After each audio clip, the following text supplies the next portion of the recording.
is DHCP and how does it work? DHCP stands for Dynamic Host Configuration Protocol. Any host, PC, Mac or router that comes up online or needs to be connected needs an IP address. There's two ways an IP address can be assigned. It can be done manually for a few hosts, but if you have hundreds and hundreds, it would not be fun to go around assigning IP addresses manually to each device. This is where a DHCP server comes in handy. So in this example, let's see the process and the steps that needs to happen before a DHCP server assigns an IP address to a client or a host.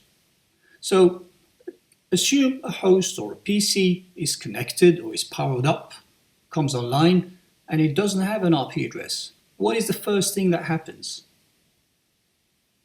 The host has to discover the DHCP server available to him. This DHCP server could be on the same LAN or it could be on a remote network. But the first step is a discovery, and the PC or the host does not know the IP address of the DHCP server, and it does not have an IP address itself. So it sends a broadcast. Broadcast address is 255.255.255.255. This is the IP address, or this is the destination of all hosts on that given LAN. So all hosts on that given LAN will be listening and will receive this broadcast. In this broadcast, the host will state its MAC address. This will be a very important factor or parameter. The MAC address will be the identifier of this host that is asking for the IP address. This is how the DHCP server will later identify this host. And the request is to have an IP address. DHCP server receives the request. It will make an offer. At this point, the PC, or the Mac, the device, or the requesting device does not have an IP address yet. So the IP address or the destination of this offer will have to be a broadcast as well. So once again, this offer will be received by all devices on this LAN, including the host itself. Now, the other devices will receive this offer and they will see that the identifier on this offer is actually a MAC address that is not theirs. So this will be the MAC address that was inserted in the first discovery message. What would they do? All the devices receiving this offer will actually drop this offer. And obviously, the host will take this offer. DHCP server offers, for example, the address 10.1.1.2. The PC now has to formally request this IP address. The request will be sent at the broadcast and confirming that it is fine to take this IP address. The server finally acknowledges this offer as a broadcast and will confirm that the lease has been assigned.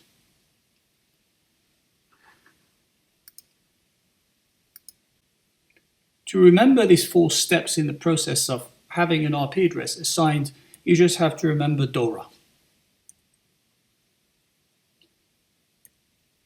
In the next section, we will look at how to configure DHCP in Cisco IOS devices.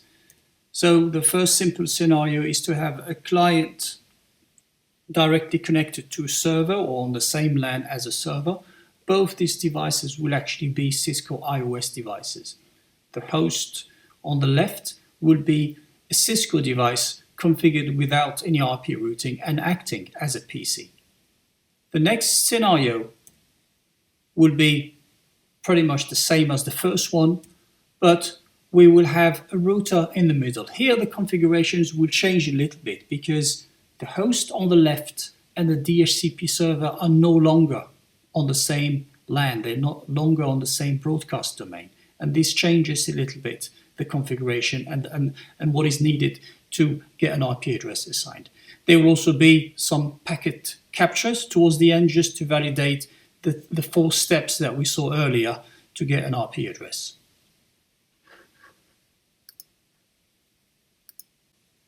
So starting with the first demo, which is a host connected directly to a router, I call the router DHCP. So this will be a router in my lab, but it is actually acting as an iOS device, as you can see here, acting as a DHCP server. Well, not yet, because it has to be configured as a DHCP server first. So I need to have connectivity between the two, or at least I need to configure the link. If you go to the host, the interface is shut down and there is no IP address assignment on it. So the first thing we will start with is to configure DHCP on the iOS device. Config terminal, IP DHCP pool, and we will call it test or demo. And let's make it simple and just put in a network which will be leased.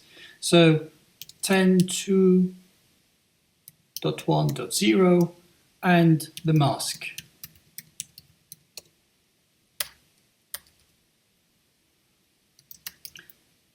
The pool has to be matching the IP address of the interface that is connected to the host.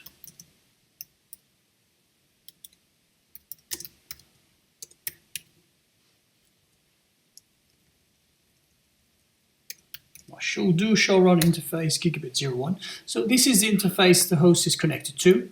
It is on 10.2.1.1 and the subnet is a /24. So the pool used on my DHCP configuration has to be on the same subnet, else it will not work. DHCP lease will not work. So this is all what it takes in terms of configuring DHCP. There are other parameters that you can configure. You can exclude IP addresses. You can add default gateways and so forth. But this is the minimum you can configure to test this demo. Now, what I'll do on I'm running the lab on Viral, Cisco Viral. I would also like to start a capture so we can take a look at what happens next. So my capture is on the host side of things. This is my DHCP iOS device. And then back to, which is here. So back to my host. I have to configure this interface so it uses DHCP to get an IP address. Configuration is IP address, DHCP, simple as that. I do no shut to enable the interface.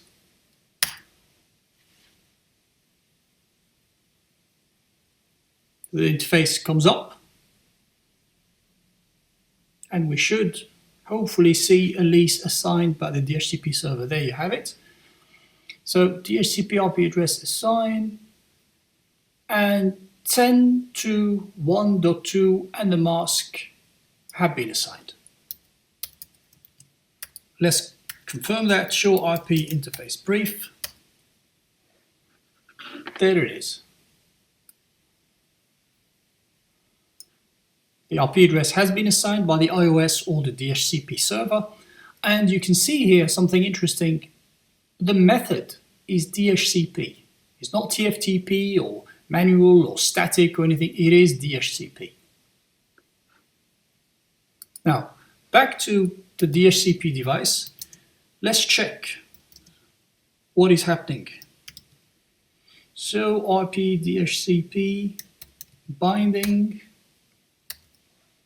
On the binding, you can see what has been assigned. You can see a bit of information on the MAC addresses and so forth. You can see when the lease expires. You can actually configure the lease also under the DHCP, IP DHCP pool. But let's take a look at our captures.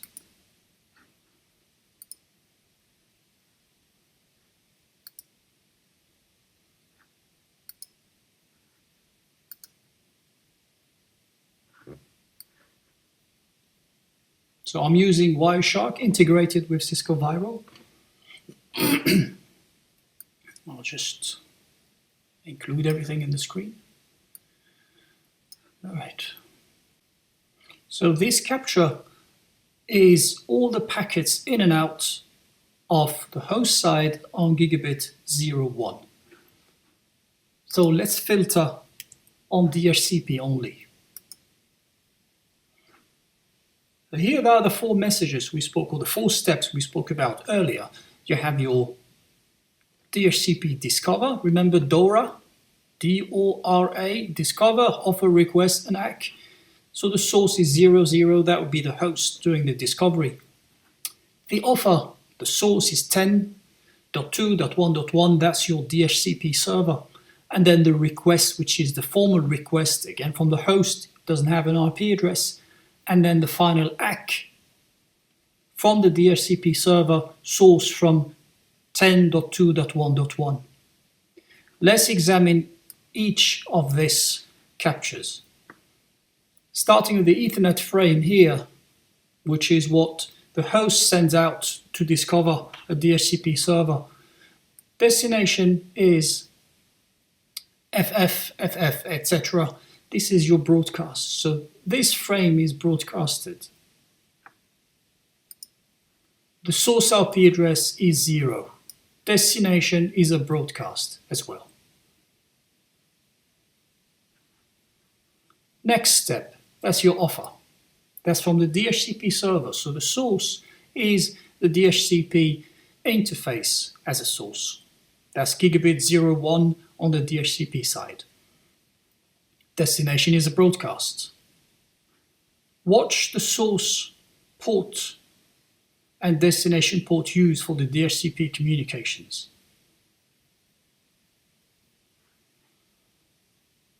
Let's see what happens in the offer. There's very important information here. You can see that your client IP address is 10.2.1.2. So this is the IP address that the DHCP server is looking at assigning to this host. You have different options here. They're all relevant options. The least time in seconds. The server identifier, that's your source of the DHCP server.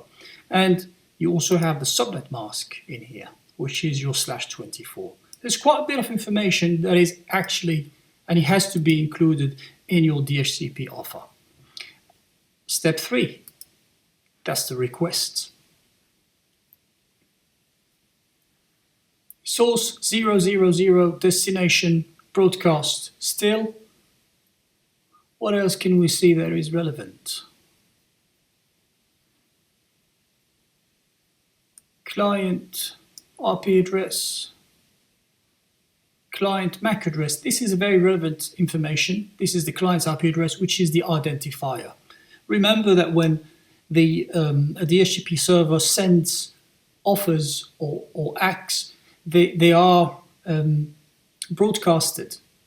So every other host or device on that LAN will receive these messages, but it will ignore them because the identifier is not their MAC address. It's only the host that is requesting the lease that will actually match the messages, the offer and the ACK, and accept them. And then the final step here, just confirming basically what was in the offer. Your client IP address, subnet mask, lease time, and so forth.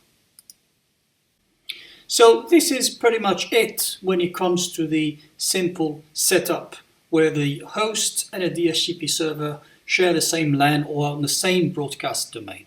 Now, let's see what happens when there is a router in the middle, or a router between the hosts and the DHCP server. The important point here to note is that a router will block any broadcast messages. So when the host on the left sends the first discovery messages, which are broadcasted, the router in the middle will stop them and drop them. That means they will never reach the DHCP server. So let's see in this demo or lab what happens and how we will make it work. This is my second setup. This link, which was a direct broadcast link or LAN between the host and DHCP server, is now shut down. This link, gigabit 02 to the router, is enabled, and so is this one. So for the host to reach the DHCP server, it has to go via the router. I've got a capture that is enabled on this port, gigabit 02, so we can see what kind of messages are going back and forth. Now, on my DHCP, on my host, let's just check the configuration on the interface. I've got the IP address set as DHCP, and we should shut this port for the time being until we have our configuration ready to go. So that's the host configuration that is shut. And on the DHCP side, let's just check what is my configuration for DHCP. So here, IP DHCP pool demo, as we did earlier. The network now is different, is 192.168.1.0 and is a /24. So this is the pool that we should assign IP addresses from to the host. Where is the gateway for the host? Is on the router. That means the router interface should be on that same pool. So this is the interface that is facing the host, and this is why it should have the IP address in the same range as what we have assigned for the DHCP pool. So 192.168.1.1/24. So basically we have the IP address, which is the gateway to the host, is ready, is enabled. We have the DHCP pool enabled. We have routing also enabled. So show IP route 172.16, which is the new interface. So we do have a route to the DHCP server from the router. Can we ping the DHCP server from the router? Can we ping it if we source from the gateway? That should not work because okay, it is working because this demo is showing the port as up, but it shouldn't because the host is down. Okay, so it works for the time being because gigabit 01, which is facing the host, is up, even though my end at the host is down. Let's just check everything is as it should be. There you go. So, in theory, once we open up the interface on the port, we should get an IP address as we did earlier. Let's see. So the interface comes up.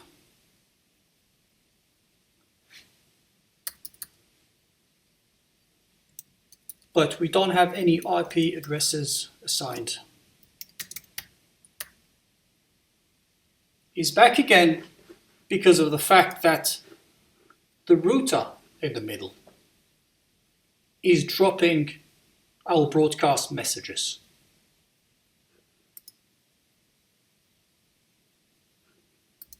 This router here is dropping any messages that go between the host and the DHCP server. So let's take a look at our gateway to the host on the router.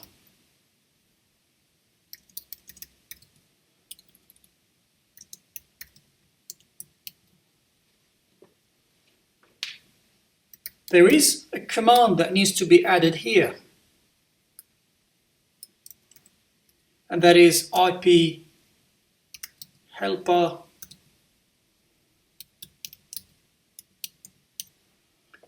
what this IP address or this command does, it makes the router act as a relay, as a DHCP relay.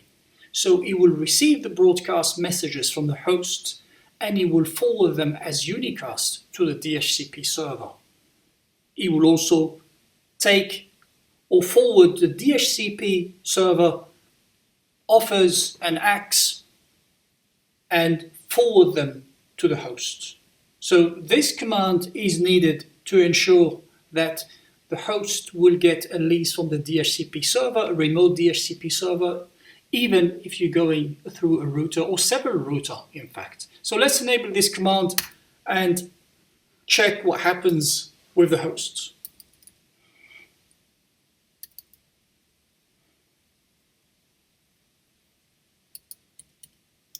So it may take a bit of time.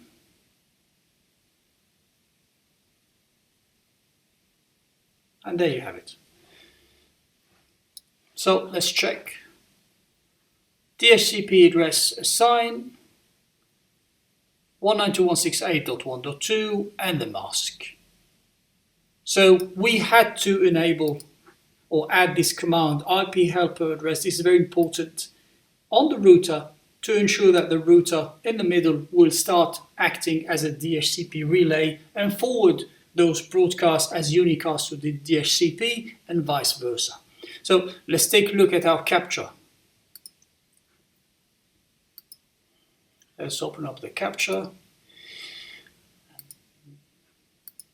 There we go.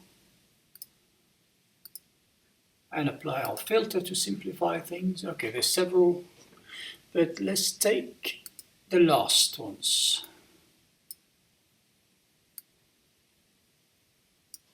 So from this perspective, there shouldn't be any changes.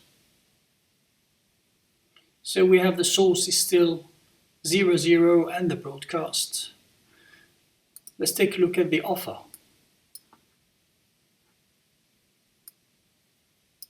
Your client address, so this is the what's been offered as an IP address, client MAC address, subnet mask, lease time, DHCP identifier, which is the IP address of the DHCP server's interface, sourcing the DHCP messages. So effectively, everything is similar to the first captures without any changes. And this is more or less how to get things working when you have a router in between the hosts and the DHCP server, which is the most typical design. You will never find, or you very seldom find, DHCP server placed on the same LAN as your hosts. They will typically be sitting in a data center or remote data center, and your messages have to go through one or several routers before you hit the DHCP server. So I hope you have enjoyed this video. I hope you learned one or two things about it. Go through it. There's a lot more documentation. This was just scratching the surface. These are not all the details about DHCP. There are various options that you need to look into. Option 82 is one of the most common and used ones and very handy option. So thank you for watching, and let's see you again on another video.